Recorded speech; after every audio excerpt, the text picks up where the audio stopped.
Senador, nabanggit nyo yung warrant of arrest. Meron pa bang susunod dyan? May... Meron pa po. Okay. Oo. Mako-confirm ho kaya kasi sinabi na ho rin ng ating Vice Presidente na mukhang ang susunod si Senador Bato de la Rosa. Opo. Yun po ang nakalap natin impormasyon. Si Bato de la Rosa ay may issue ng warrant. Pinakamatagal na ho yung February lalabas. So bago yan, lalabas na yan. Tapos ang malamang sumunod o hopefully magsabay si Bongo. Yan. Paano Tapos si Justice Secretary Albayalde, Vitaliano Aguirre? Hindi pa po sigurado. Opo. Hindi po totoo yun. Maling informasyon po yun. Yung kay Justice Secretary Aguirre. Wala po. Wala rin din si Sara Duterte. Sabi ko nga, kung ako lang yan, dapat kasama sila lahat. But iba ho ang standard ng ICC.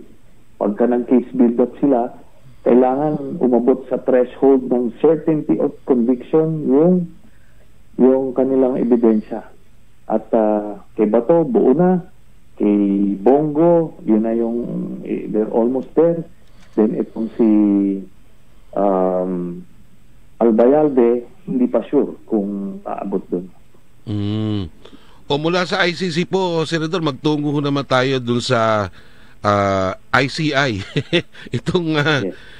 Independent Commission on Infrastructure. Nagbitiw na po sa kanyang pagkakadesignate, itong si Baguio Mayor Benji Magalong.